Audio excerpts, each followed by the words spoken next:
जब मेरी शादी हुई थी तब मैंने बहुत सारे सपने देखे थे। मैं सोचा करती थी हर सपने को दिल खोल कर पूरा करूंगी।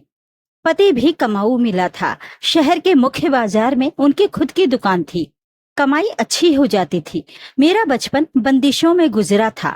पहले पिता की पाबंदियां, फिर भाइयों की बंदिशें। खुलकर जीने का मौका ही नहीं मिला था। 12वीं पास करते ही पढ़ाई छुड़वा दी गई। घर की चार दीवारी में रहकर जवान हुई थी।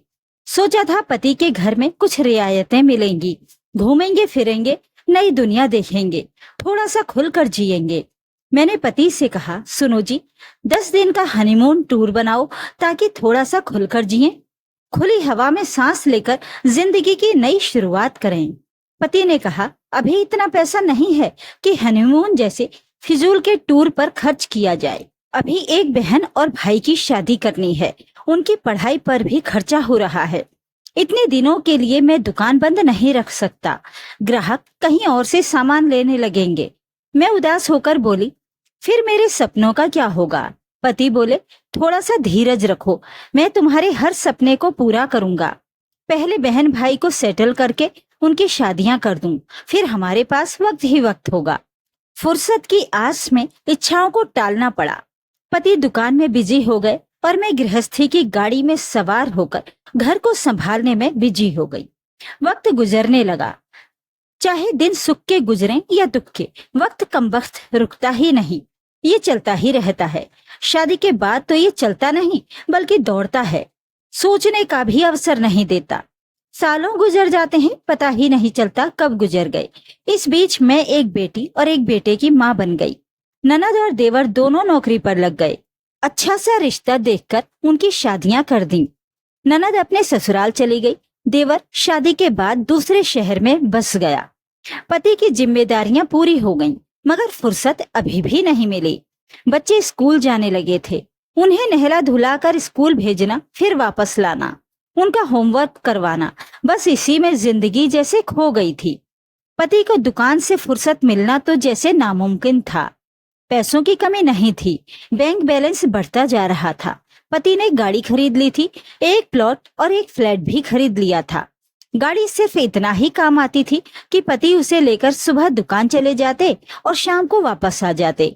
एक बार बच्चों की छुट्टियों के समय मैंने उन्हें फिर याद दिलाया, सुनो जी, अब तो पैसे और फुर्सत दोनों हैं, चलो कहीं घूम आए। घर की चार दीवारी में दम घुटता है, कहीं खुली हवा में ले चलो ना।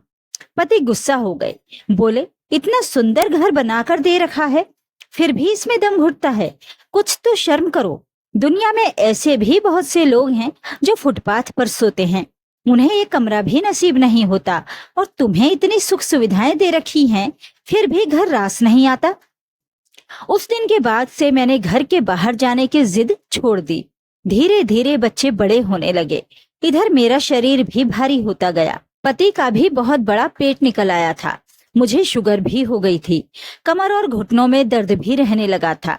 अब तो घर से बाहर निकलने का दिल ही नहीं करता था। थोड़ा सा चलते ही मैं हांफने लगती थी, घर का काम भी नहीं होता था। इस कारण नौकरानी रखनी पड़ी। नौकरानी रखने के बाद तो जैसे शरीर खराब ही हो गया था। तरह तरह की बीमारियां लग गई थीं। दवाइयों के भरोसे दिन कटने लगे थे। अब जिंदगी कट नहीं रही थी बल्कि घसीटी जा रही थी।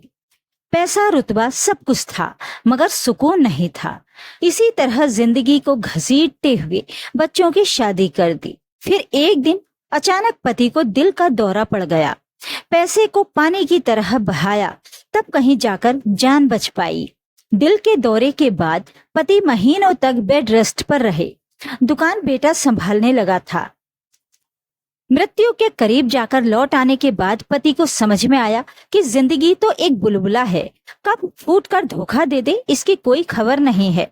जब पति ठीक हो गए तब मेरे पास आए और बोले, संगीता, चलो कहीं घूम आए, आओ कहीं सुकून भरी जगह चलते हैं, साथ मिलकर बोलेंगे, हंसी ठिठोली करेंगे, मुस्कुराएंगे।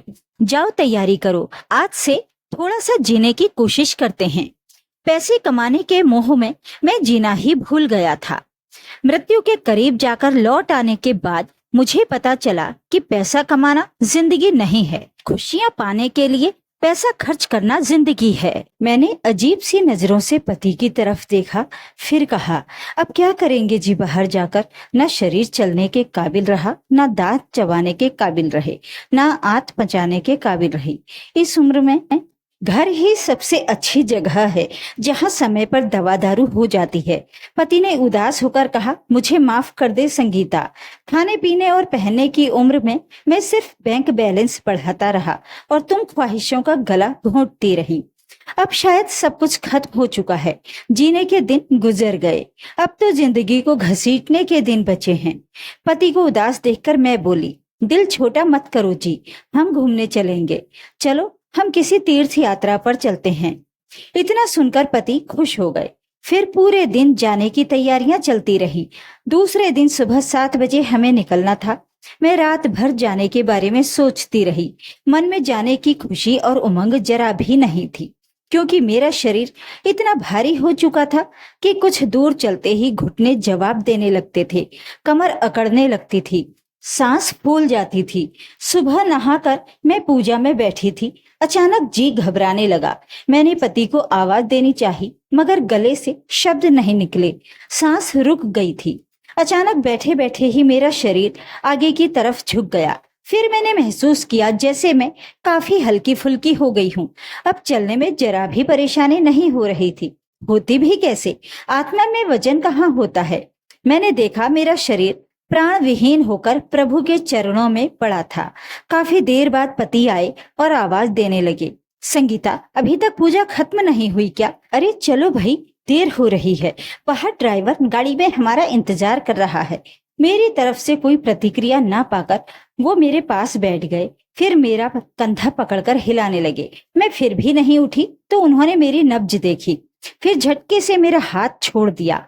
फिर घबराते हुए कांपते हाथों से उन्होंने मुझे बैठाने की कोशिश की, मगर मेरा निष्प्राण शरीर उनकी गोद में लुढ़क गया।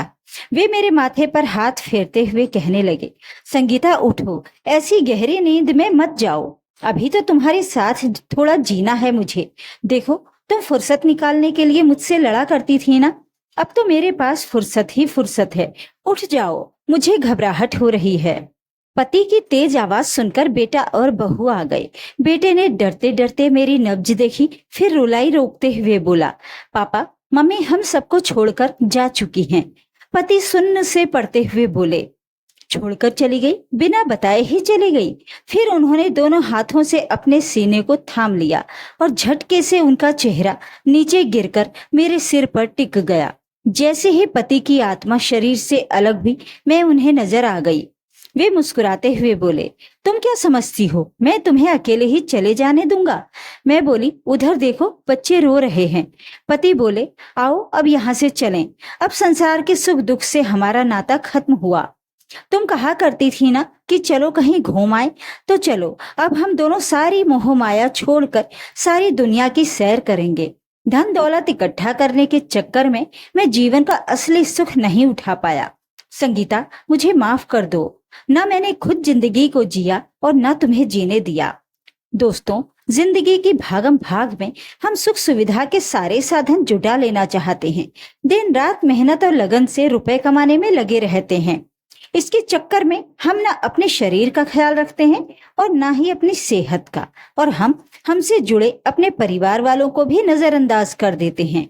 हमारी आंखें तो तब खुलती हैं जब हमारे हाथ से सब कुछ रेत की तरह फिसल चुका होता है।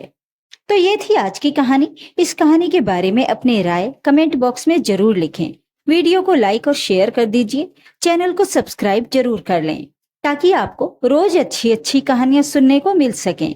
और हाँ, आज से वीडियो को हाइप करना तो बिल्कुल भी मत भूलिएगा। कमेंट बॉक्स के साइड में आपको हाइप का ऑप्शन मिलेगा, इसी पर आपको क्लिक करना है। तो फिर मिलते हैं एक और कहानी के साथ। नमस्कार।